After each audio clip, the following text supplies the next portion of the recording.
Hello students, आज की class में हम कंटिन्यू करने वाले हैं अपना मोल कंसेप्ट का चैप्टर। उसी को थोड़ा आगे बढ़ाते हुए हम थोड़े नए टर्म्स इंट्रोड्यूस करेंगे इस क्लास में। तो आज की क्लास में हम स्टार्ट करने वाले हैं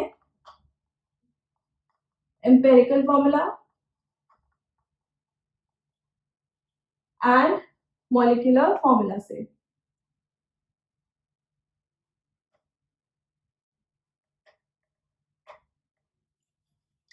एम्पेरिकल हमारे पास फॉर्मूला क्या होता है? एम्पेरिकल फॉर्मूला बेसिकली आपको सिंपलेस्ट रेशियो बताता है जो भी एलिमेंट्स के एटम्स प्रेजेंट है उनके बीच में। और molecular formula is basically exact number of atoms of every element present in a molecule बताता है हमको। तो जैसे अगर मान लीजिए हम ग्लूकोज की बात करें, अगर ग्लूकोज 6,6H12O6 है तो ये मुझे पता रहा है कि एक मॉलिक्यूल ऑफ ग्लूकोज में मेरे पास 6 कार्बन होंगे, 12 हाइड्रोजन होंगे और 6 ऑक्सीजन होंगे। सो this is the molecular formula of glucose. और इसमें अगर मैं सिंपलेस्ट रेशो देखूं, सबसे सिंपलेस्ट रेशो, तो इसे मैं ऐसे भी लिख सकती हूँ CH2O। This is the empirical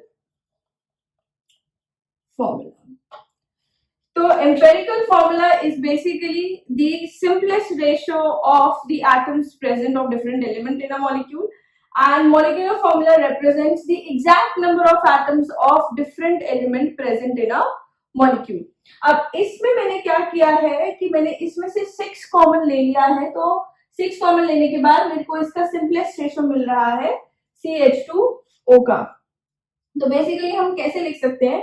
empirical formula का n टाइम्स अगर आप लगा देंगे, जो नंबर हमने कॉमन लिया है, जैसे इस केस में 6 है, तो you will get your molecular formula. This n here, it is integer number. It could be like positive integer number. It could be 1, 2, 3, 4 starting from 1. तो दिस इज एम्पेरिकल फॉर्मूला। तो जैसे इस वाले केस में हमने क्या किया, CH2O में से 6 कॉमन ले लिया, तो you got the formula C6H12O6। तो n is the number of relation between the molecular formula and empirical formula. In some cases आपके पास हो सकता है कि n सिर्फ 1 आ जाए, तो यानी कि अगर n की वैल्यू 1 आ रही है, that means your empirical formula is same as that of the molecular formula. For example, अगर जैसे हम मान लीजिए अगर हमारे पास है C5H8, if we have like C5H8, तो इसमें से तो मैं कुछ भी कॉमन नहीं निकाल सकती हूँ, so I cannot bring anything common out from this number. So this is basically same, इसका मॉलिक्यूलर फॉर्मूला भी यही होगा और इसका एम्पेरिकल फॉर्मूला भी यही होगा, बोथ आर सेम। तो जैसे अगर आपको किसी भी कंपाउंड में अगर किसी एलिमेंट का परसेंटेज गिवन हो और आपको उसका एम्पेरिकल फॉर्मूला निकालना है, तो पहले तो आप एम्पेरिकल फॉर्मूला निकालेंगे क्योंकि परसेंटेज बेसिकली सिंपलेस्ट रेशियो के लिए होता है। तो अगर आपको किसी कंपाउंड में परसेंटेज गिवन है अबंडेंस का, एलिमेंट्स का, तो आप पहले एम्पेरिकल फॉर्मूला निकालेंगे, then you can use the relation for the molecular formula as well. अब ये n का वैल्यू अगर आपको गिवन नहीं है तो n का एक और रिलेशन होता है। अगर आपको एम्पेरिकल फॉर्मूला पता है, if you know the empirical formula and you have molecular formula मास, आपके पास मॉलिक्यूलर फॉर्मूला मास है, तो आप मॉलिक्यूलर फॉर्मूला भी निकाल सकते हैं। एन हमारे पास बेसिकली क्या हुआ, it is molecular formula mass divided by empirical formula mass. तो n हमारे पास molecular formula mass divided by empirical formula mass होता है। जैसे अगर हम इसी वाले एग्जाम्पल में इस चीज को कंसिडर करना चाहें या फिर हम देखना चाहें बाय परसेंटेज, हम कैसे निकाल सकते हैं किसी भी चीज का एम्पेरिकल फॉर्मूला या मॉलिक्यूलर फॉर्मूला। तो let's try.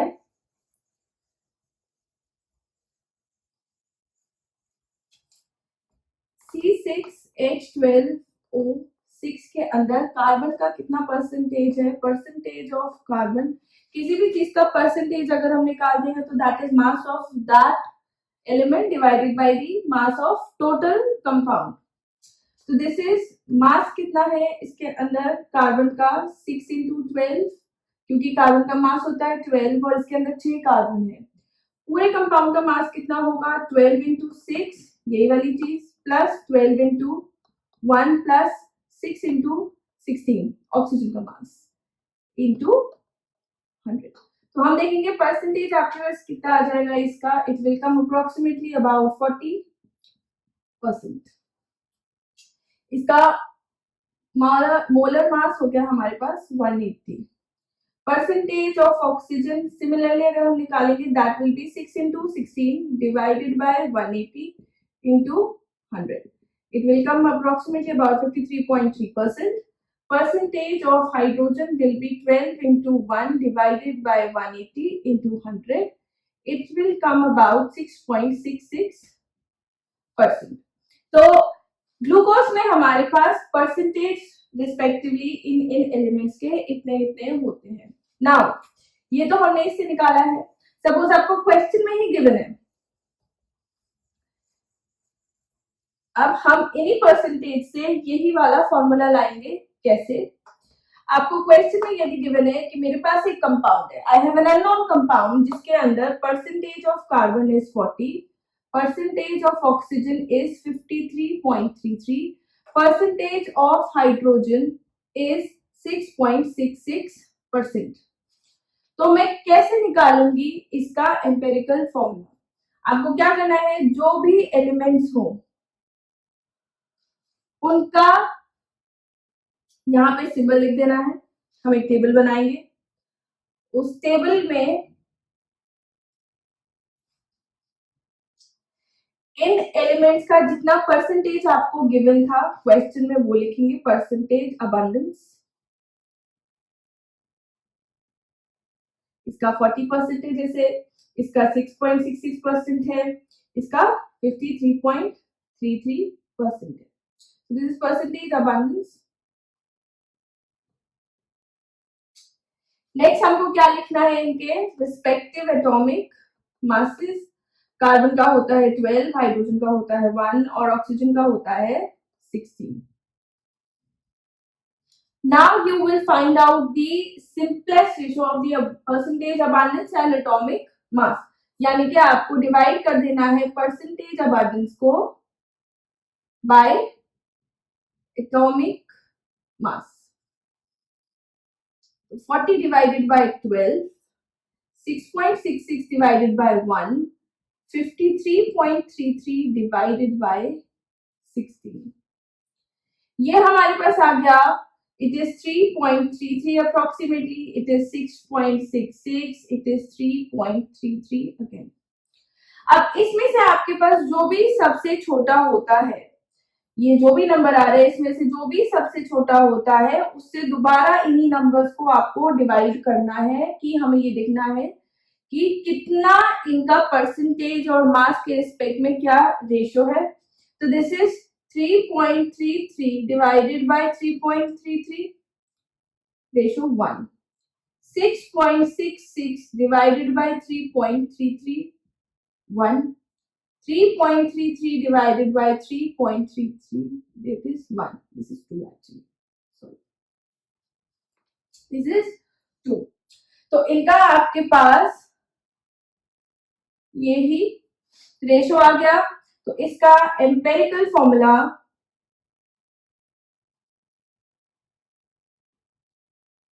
Will be CH2, जो भी नंबर्स है वो इनके नीचे चले जाएंगे, 1 को हम लिखते नहीं है, तो this is CH2O।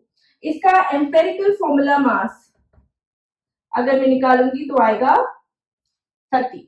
So 30 is the empirical formula mass. तो इस परसेंटेज अबंडेंस से जो हमारे पास निकल के आया है सिंपलेस्ट रेशियो में, that is the empirical formula of the compound and it came out to be CH2O।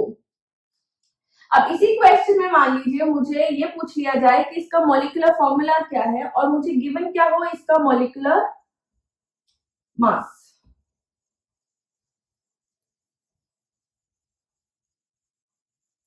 अगर मुझे इस कंपाउंड में ये गिवन होता कि मॉलिक्यूलर मास इज 180, इस कंपाउंड का मॉलिक्यूलर मास 180 है, please find out the molecular formula. तो हमें जैसे पता है n की वैल्यू क्या होती है, molecular mass divided by empirical formula mass.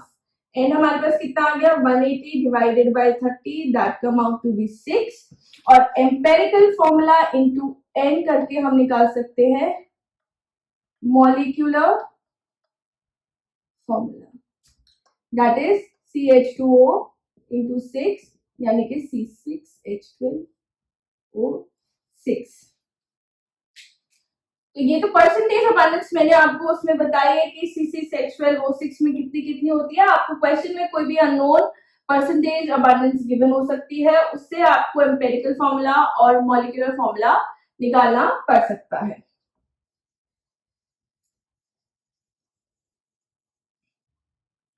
So we are seeing another question related with empirical formula. Suppose आपको कोई क्वेश्चन गिवन है जिसमें कार्बन का परसेंटेज 82.75 है और आपके पास हाइड्रोजन का परसेंटेज दे रखा है 17.25% है। तो इसमें हमको यदि अगर इसका एम्पिरिकल फॉर्मूला निकालना है, क्या करेंगे, कार्बन हाइड्रोजन लिख लिया, इनका परसेंटेज लिख लिया, इसके बाद में इनका परसेंटेज के बाद में atomic masses, that is 12 and that is 1। फिर इनके परसेंटेज को इनके एटॉमिक मासेस से डिवाइड करना है आपको, तो it will be 82.75 divided by 12 and it will be 17.25 divided by 1। तो ये हमारे पास कितना आ जाएगा 18.25 डिवाइडेड बाय 12 अप्रोक्सीमेटली 6.89 समथिंग आएगा और ये आपके पास 17.25 आने वाला है। अगेन हम क्या करेंगे, इनको जो इनमें से छोटा नंबर है उससे फर्दर डिवाइड करेंगे, तो ये हमारे पास 1 आ जाएगा और 17.25 डिवाइडेड बाय 6.89 समथिंग करके आएगा आपके पास 2.5। अब अगर ऐसा आपके पास डेसिमल का केस आ जाए तो हम इसे ऐसे तो नहीं लिख सकते CH2.5 यानी कि एक है तो 2.5 है, तो हम क्या करेंगे, इसे राउंड ऑफ करने के लिए हम किसी एक इंटीजर नंबर से इनका मल्टीप्लाई करेंगे so that they themselves become some complete number not remaining in fractions. तो इसमें भी हम मल्टीप्लाइड बाय 2 कर देंगे, इसमें भी मल्टीप्लाइड बाय 2, ये 2 हो जाएगा और ये 5। तो empirical formula is C2H5। This is the empirical formula of C2H5. अब हम स्टडी करेंगे average atomic mass. Average atomic mass basically हम किस केस के लिए निकालते हैं, जिसमें आपके पास जिस एलिमेंट में हमारे पास डिफरेंट आइसोटोप्स हो और उनका डिफरेंट अबंडेंस हो, तो उनके लिए हम एवरेज एटॉमिक मास देखते हैं। जैसे हमारे पास फॉर एग्जांपल क्लोरीन है, तो क्लोरीन का मास हमारे पास 35.5 होता है। तो ये डेसिमल में इसलिए आता है क्योंकि इसके 2 आइसोटोप्स होते हैं जिनका डिफरेंट अबंडेंस होता है। तो जैसे मान लीजिए मेरे पास क्लोरीन है, क्लोरीन के 2 आइसोटोप्स हैं, एक क्लोरीन Cl35, एक Cl37। जो 35 वाला आइसोटोप है उसका परसेंटेज होता है हमारे पास 75% और जो 37 वाला आइसोटोप है उसका परसेंटेज अबंडेंस होता है 25%। तो अगर मान लीजिए मैं इन 100 एटम्स के अंदर देखूं तो मेरे पास 75 एटम्स ऐसे होंगे जिनका मास होगा 35 और मेरे पास 25 एटम्स ऐसे होंगे जिनका मास होगा 37। तो अगर मैं मासेस देखना चाहूँ, एक एटम जो है उसका मास 35 है तो 75 एटम्स का मास कितना होगा 35 इंटू 75 और 25 एटम्स का मास मेरे पास कितना होगा 37 इंटू 25। ठीक है, फिर टोटल मास मेरे पास कितना हो जाएगा, टोटल मास मेरे पास जो आएगा दैट विल बी 3550। अगर 35 इंटू 75 प्लस 37 इंटू 25 तो मेरे पास मास आ जाएगा 3550। तो एवरेज मास में कैसे निकालूंगी, जितना भी मेरे पास टोटल मास आ रहा है बाय टोटल एटम्स, कितने एटम्स का मास है वो, तो दैट इज 3550 डिवाइडेड बाय 100, तो मास आ गया हमारे पास 35.5। तो ये हमारे पास इसका एवरेज मास आया। तो हमने क्या किया basically, percentage into the mass, percentage into the mass, दोनों को ऐड किया, दोनों को ऐड करने के बाद हमने 100 से डिवाइड कर दिया है। ठीक है, अब इसके ऊपर हम एक और क्वेश्चन देखते हैं। सपोज जैसे मान लीजिए हमारे पास बोरॉन का केस है। बोरॉन आपसे कह रखा है कि बोरॉन दो आइसोटोप्स में एग्जिस्ट करता है, 10 में और 11 में, और मैं आपको दे रही हूं इसका एवरेज मास मेरे पास 10.8 यूनिट्स है। तो इसका एवरेज मास मेरे पास 10.8 यूनिट्स है, मुझे निकालना है परसेंटेज अबंडेंस। तो अबंडेंस किसी का भी निकाल लीजिए कि फिर 10 वाले का कितना है और 11 वाले का कितना है, मैं आपसे स्पेसिफिकली दे देती हूँ ऑफ दी B10 आइसोटोप। तो क्या करेंगे हम, हमारे पास लास्ट बारी जैसे हमने क्लोरीन के केस में देखा, हम टोटल मास निकालने के बाद डिवाइड कर देते हैं बाय 100, परसेंटेज में मल्टीप्लाई करने के बाद। तो let percentage of B10 B x, जो ये हमारे पास ये वाला आइसोटोप है B10 वाला, इसका हमने अबंडेंस रख लिया है suppose x, therefore percentage B11 100 minus x हो जाएगा, क्योंकि total percentage of abundance will be 100, जिसमें से एक को हमने x कह दिया, तो दूसरे वाला हमारे पास 100 माइनस x है।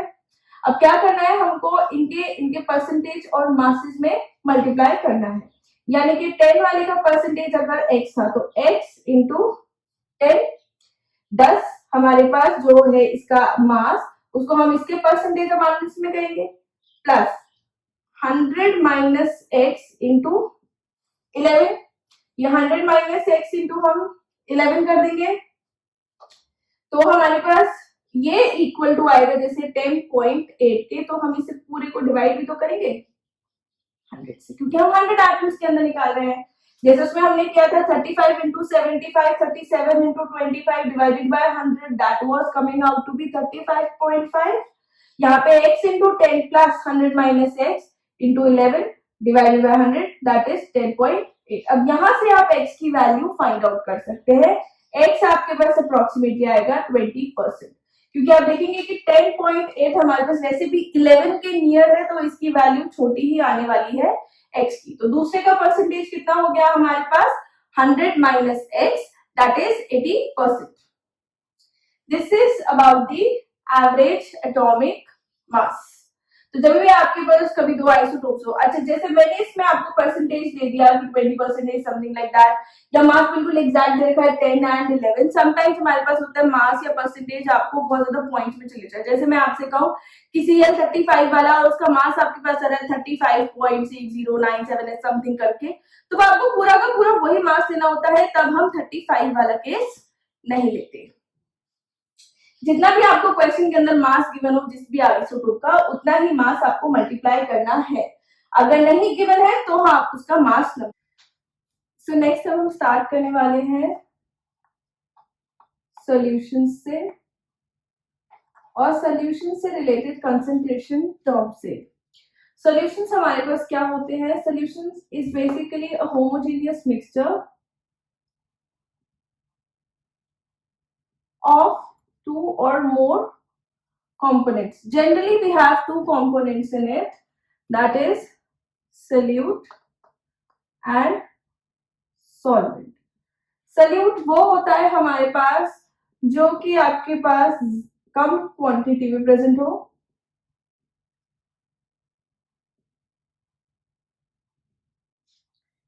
with respect to moles और mass। जो हमारे पास थोड़ा सा कम क्वांटिटी में प्रेजेंट हो वो सल्यूट हो जाता है, और जो आपके पास थोड़ा लार्ज अमाउंट में प्रेजेंट हो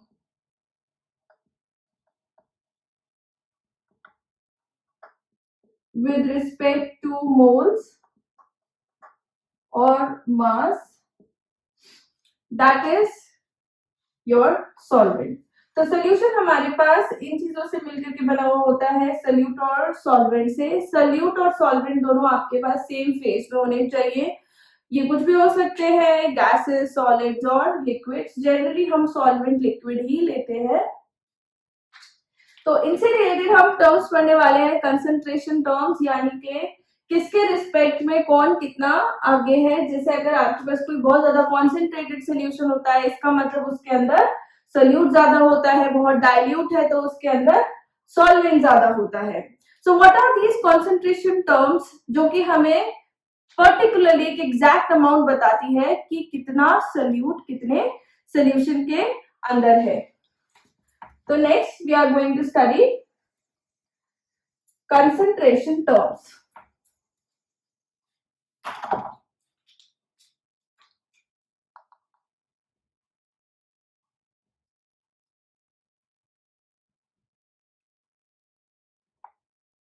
कंसंट्रेशन टर्म्स, कंसंट्रेशन टर्म्स में हम सबसे पहले बहुत बेसिक कंसंट्रेशन टर्म्स से स्टार्ट कर लेते हैं, जो कि आपने छोटी क्लासेस में भी पढ़ी होंगी। Mass by mass, mass by volume and volume by volume. तो ये हमारे पास बेसिकली कितना सोल्यूट कितने सोल्यूशन में है उसको बताती है कंसंट्रेशन टर्म। पहले हम डिस्कस कर लेते हैं mass by mass, that is weight by weight percent. ठीक है, इसमें आपके पास जो परसेंटेज होगा that will B mass of solute bye mass of solution into 100।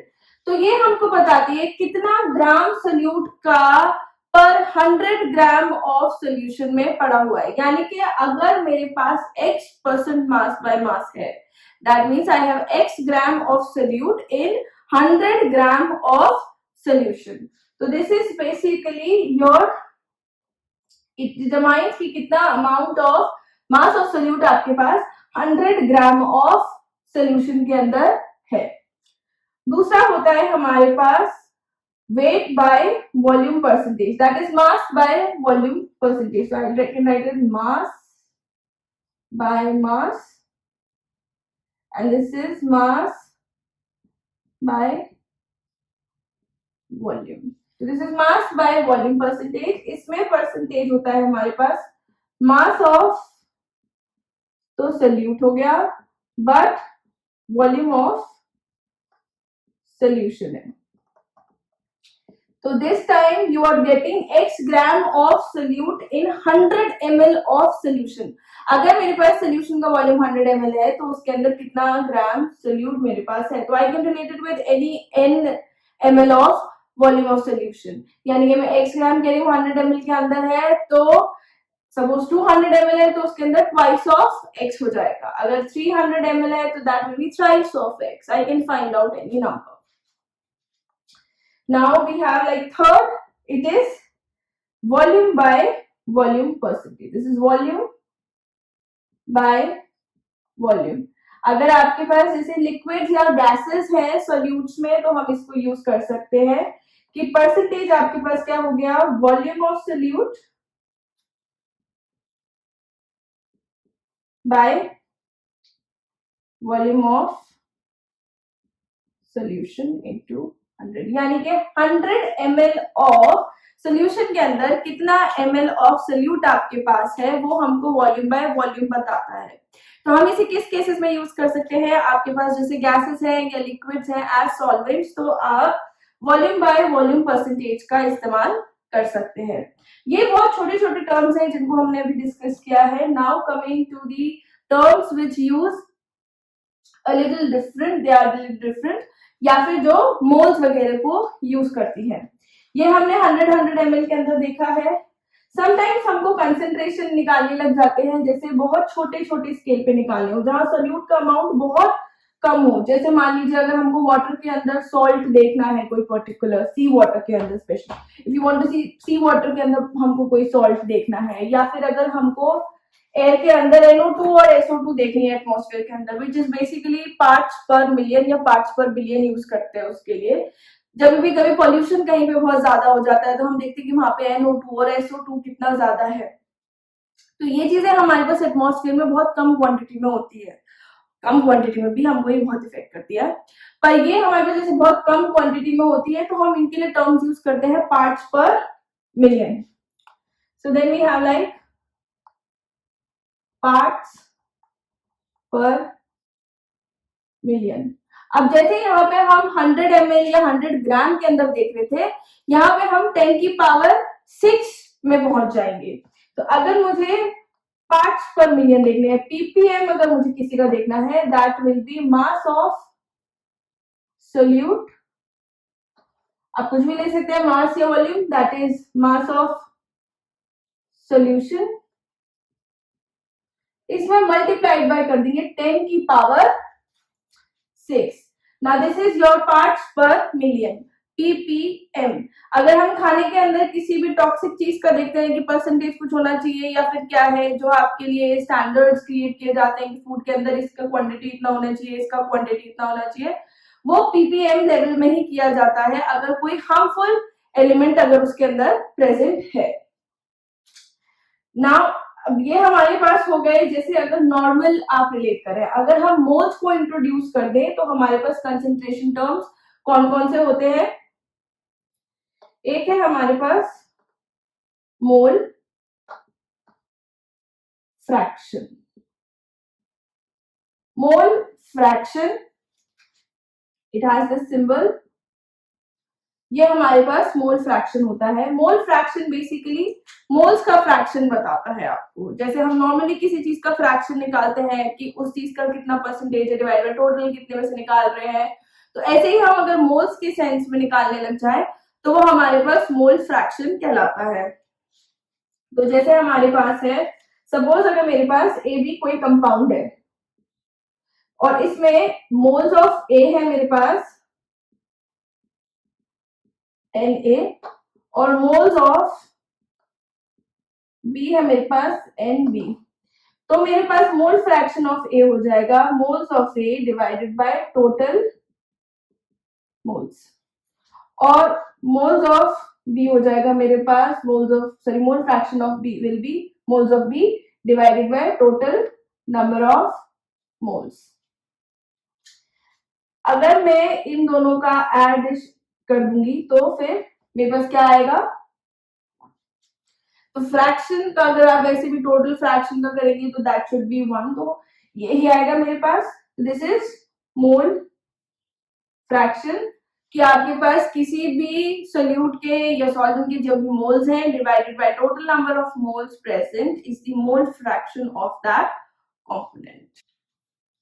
आप मोल फ्रैक्शन में एक चीज और ऐड कर लीजिए कि mole fraction is independent of temperature. Mole fraction हमारे पास टेम्परेचर पे डिपेंड नहीं करता है क्योंकि उसमें वॉल्यूम का कोई भी टर्म इंट्रोड्यूस नहीं कराया गया है, and mass it is independent.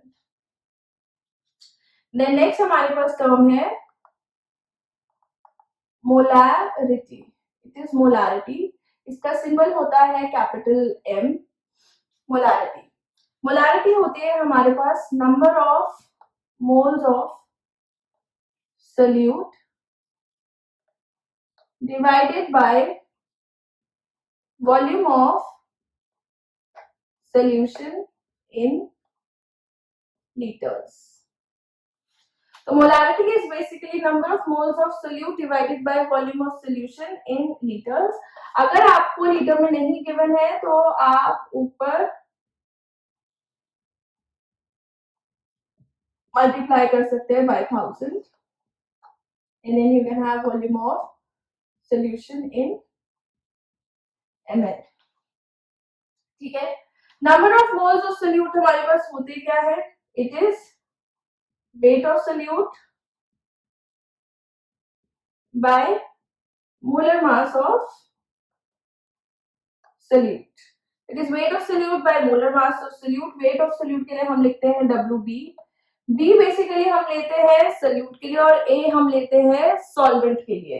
तो this is molar mass into volume of solution, अगर आपके पास ये ml में गिवन है, ऊपर मल्टीप्लाई बाय 1000, तो इसका यूनिट हमारे पास क्या हो जाएगा, it is number of moles solute by volume of solution, तो it is mole per litre, और it is also known as molar solution. जैसे अगर मैं आपसे कहूं कि 2 मोलर सोल्यूशन, यानी कि 0.2 कर देते हैं, 0.2 मोलर सोल्यूशन का मतलब होता है 0.2 मोल पर लीटर, तो इट इज मोलारिटी।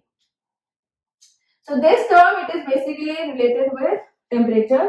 ये हमारे पास टेम्परेचर डिपेंडेंट होती है, और वो भी इनवर्सली डिपेंडेंट होती है टेम्परेचर पे, because it is inversely relying on volume. तो जो चीज आपके पास वॉल्यूम पे डिपेंडेंट होती है वो आपके पास टेम्परेचर पे डिपेंडेंट है, और ये इनवर्सली डिपेंडेंट है हमारे पास टेम्परेचर पे। नेक्स्ट हम इसके जैसे ही एक और टर्म डिस्कस करते हैं, that is molality. It sounds very similar to molarity, but the only difference, actually it is very different in the spelling. The only difference is इस R को हटा करके एक I लगा देना है। Now this is molality. molality का symbol हमारे पास स्मॉल m में होता है, ठीक है। तो molality हमारे पास क्या होती है, it is number of moles of solute by mass of solvent in kilograms. So it is not relating with the solution directly. ये आपके पास mass of solvent है, यानी कि weight of solvent जितना आप लेंगे, that too in kgs. तो अगर मुझे इसे कन्वर्ट करना है, मान लीजिए मुझे ग्राम्स में गिवन है, तो number of moles of solute into 1000 divided by mass of solvent in kgs, sorry in grams, ठीक है। तो अगर मुझे ग्राम में गिवन है तो I need to multiply it about by 1000। अब अगेन मैं इसको कैसे लिख सकती हूँ, नंबर ऑफ मोल्स को, that is weight of solute by molar mass of solute, direct md लिख दीजिए इसे, no problem. This is molar mass of solute into आपके पास सॉल्वेंट का कितना वेट दे रखा है, WA, कि सॉल्वेंट का वेट कितना दे रखा है, सॉल्वेंट को हमने इसे डिनोट कर दिया इनटू 1000, अगर ये आपको ग्राम में गिवन है तो। आगे हम एक दो डेरिवेशंस करेंगे, उसमें हम ये बी वाले टर्म्स थोड़े ज्यादा यूज करेंगे, इसीलिए आप इनसे थोड़े यूजुअल हो जाइए। B is use for solute and A is use for solvent generally. This is molarity. Since इसमें कोई वॉल्यूम टर्म इंट्रोड्यूस नहीं किया गया है, तो ये हमारे पास it is independent of temperature. So it is a better term to use than molarity because it is independent of temperature. तो जैसे हमारे पास मोलारिटी में 0.2 मोलर को हमने बोला कि it is mole per litre, तो ये हमारे पास वैसे क्या हो गया, मोल पर kilogram.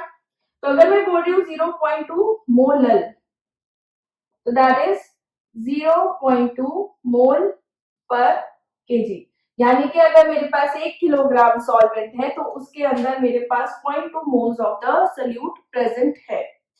This is about molarity. इसके बाद this is the seventh term that we discussed, this is the seventh concentration term that we discussed. इसके बाद में हम 8th कंसंट्रेशन टर्म पे आ रहे हैं, दैट इज नॉर्मलिटी।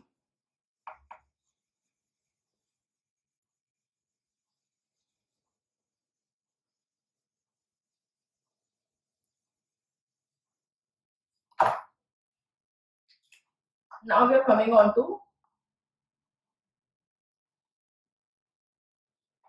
नॉर्मलिटी। इसका सिंबल होता है आपके पास कैपिटल N। ये आपको बताता है it is related by the equivalence of the solute present in the solution. तो इसमें मोल्स के बजाय हम यूज करेंगे term number of equivalence.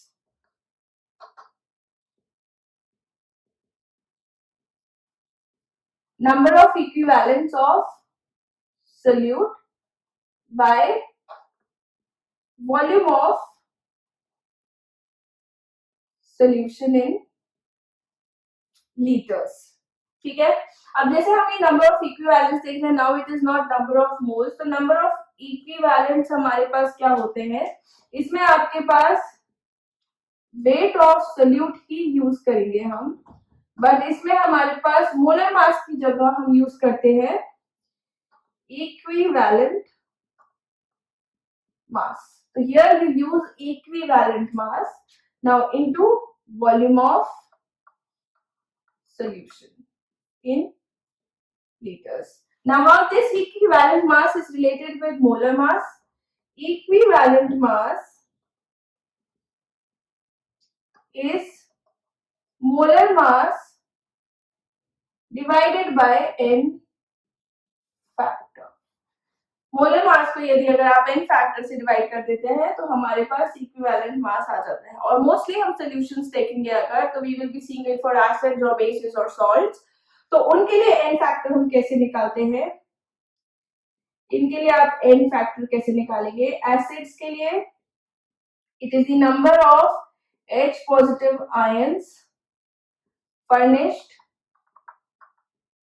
Bye one molecule of acid. जैसे आपके पास मान लीजिए जो भी एसिड का यदि अगर एक मॉलिक्यूल है वो कितने H पॉजिटिव आयंस फर्निश करता है, वो उसकी बेसिसिटी होती है. तो बेसिकली एसिड्स के लिए this is equal to its basicity. जैसे फॉर एग्जांपल मेरे पास मान लीजिए अगर HCl है तो उसके लिए n फैक्टर 1 है, क्योंकि एक ही H पॉजिटिव आयन सॉल्यूशन में फर्निश करेगा. If I have like H2SO4 तो इसके लिए n फैक्टर मेरे पास 2 हो सकता है अगर ये दोनों के दोनों H पॉजिटिव आयन रिएक्शन के अंदर फर्निश कर रहा है. अगर मेरे पास एसिटिक एसिड है तो एसिटिक एसिड में भी सिर्फ एक ही H पॉजिटिव आयन होता है देने के लिए, तो इसका n फैक्टर विल बी 1. इसको मैं ड्रॉप करके थोड़ा आगे का लिख देती हूँ इधर, कि अगर आपके पास बेसिस है तो बेसिस के लिए n factor it is the number of OH negative ions furnished by one molecule of the base. यानी कि बेसिस के लिए ये इसकी एसिडिटी हो जाती है. एक मॉलिक्यूल बेस का कितने OH नेगेटिव आयंस सॉल्यूशन में फर्निश कर सकता है एक्वस में, वो उसकी बेसिस वो एसिडिटी है और वही उसका n फैक्टर है. फॉर एग्जांपल अगर मान लीजिए मेरे पास NaOH है तो इसका n फैक्टर है 1 because it has only one OH unit. If I have like calcium hydroxide तो इसका n फैक्टर हो जाएगा हमारे पास 2 because it can give 2 OH negative ions. अगर आपके पास कोई सॉल्ट है तो if you have like any salt present तो हम उसके लिए n फैक्टर कैसे निकालेंगे. It is the total charge on cation और anion. कटायन या अनायन पे जितना भी चार्ज प्रेजेंट है, पॉजिटिव नेगेटिव टर्म नहीं यूज करना है, जितना मैग्नीट्यूड में आपके पास चार्ज प्रेजेंट है वो ही हमारे पास क्या हो जाएगा उसका n फैक्टर. तो जैसे अगर अब हम सॉल्ट्स के लिए फॉर एग्जांपल हम कोई सॉल्ट लेते हैं और उसका n फैक्टर डिटरमाइन करने की कोशिश करते हैं. जैसे अगर मान लीजिए मेरे पास NaCl है, NaCl होता है Na पॉजिटिव और Cl नेगेटिव, तो दोनों के ऊपर 1 चार्ज है तो इसका n फैक्टर हो गया मेरे पास 1. If I have like AlCl3 तो ये अगर टूटेगा तो इसमें Al के ऊपर 3 पॉजिटिव चार्ज है प्लस इसमें 3Cl नेगेटिव लगेगा, 3Cl नेगेटिव 3Cl नेगेटिव है तो इसका n फैक्टर क्या हो जाएगा 3. Total charges 3. तो अगर मैं इसके लिए इक्विवेलेंट मास निकालूंगी, इसका equivalent mass will be equal to इसका मोलर मास डिवाइडेड बाय 3. ठीक है, अगर मान लीजिए हमारे पास है calcium phosphate, if I have like calcium phosphate तो ये मेरे पास ये हो जाएगा thrice of Ca2 positive plus twice of PO4 3 negative. तो इसका n फैक्टर कितना हो गया 6, this number into the charge. इस पे 6 पॉजिटिव चार्ज है इस कंपाउंड में और इसी कंपाउंड में 6 नेगेटिव चार्ज है, दोनों एक दूसरे को न्यूट्रलाइज कर रहे हैं, तो n फैक्टर 6। तो इसका equivalent mass will B molar mass divided bye 6। ठीक है। Now we are going to see a derivation very much related with the interconversions या फिर relation between molarity, molality and density।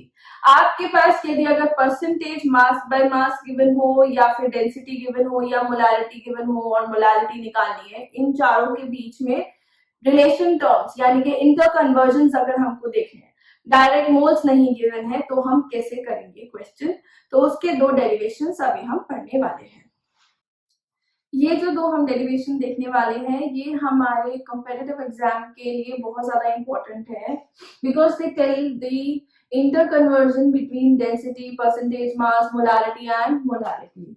तो सपोज अगर मान लीजिए मुझे क्वेश्चन ये गिवन है कि किसी एक सोल्यूशन के अंदर मेरे पास परसेंटेज मास बाय मास जो है दैट इज x, यानी कि परसेंटेज जो मेरे पास मास बाय मास है सोल्यूट का और सोल्यूशन का दैट इज x, जो डेंसिटी है सोल्यूशन की that is given to me, जो डेंसिटी है सोल्यूशन की that is given to me as d gram per ml। ठीक है, and I need to find out the molarity of solution, ये मुझे फाइंड आउट करना है। तो हम इसमें कैसे अप्रोच करेंगे क्वेश्चन को। सबसे पहले लेट्स थिंक कि अगर हमें मोलारिटी को देखना है तो हमें वॉल्यूम से रिलेट करना पड़ेगा और वॉल्यूम और डेंसिटी के बीच में देयर इज अ रिलेशन। तो हम क्या करेंगे, let this is the solution, let volume of solution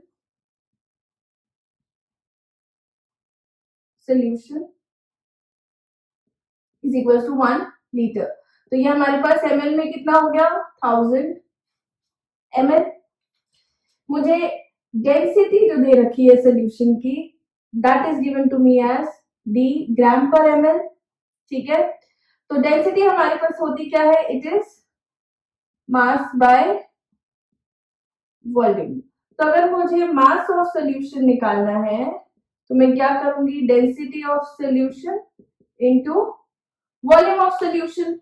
volume of solution मैंने क्योंकि यहाँ पे ये ग्राम पर ml में है तो मैं ml वाला टर्म यूज करूंगी that is 1000, this is 1000 d, this is mass of solution.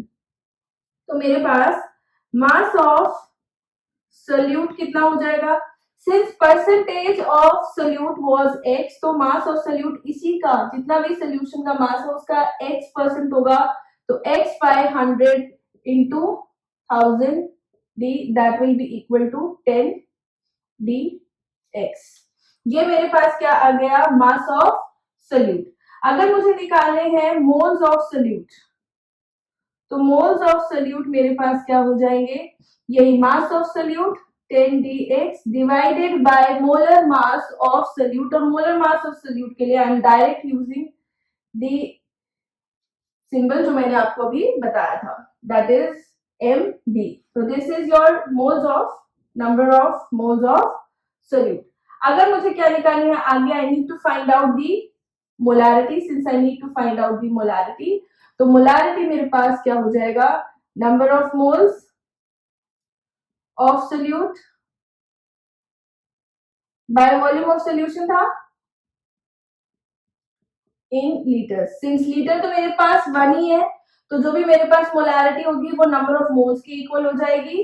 तो molarity of solution will be equal to 10 into D into X, या फिर डायरेक्टली आप ऐसे लीजिए 10 D X divided by M.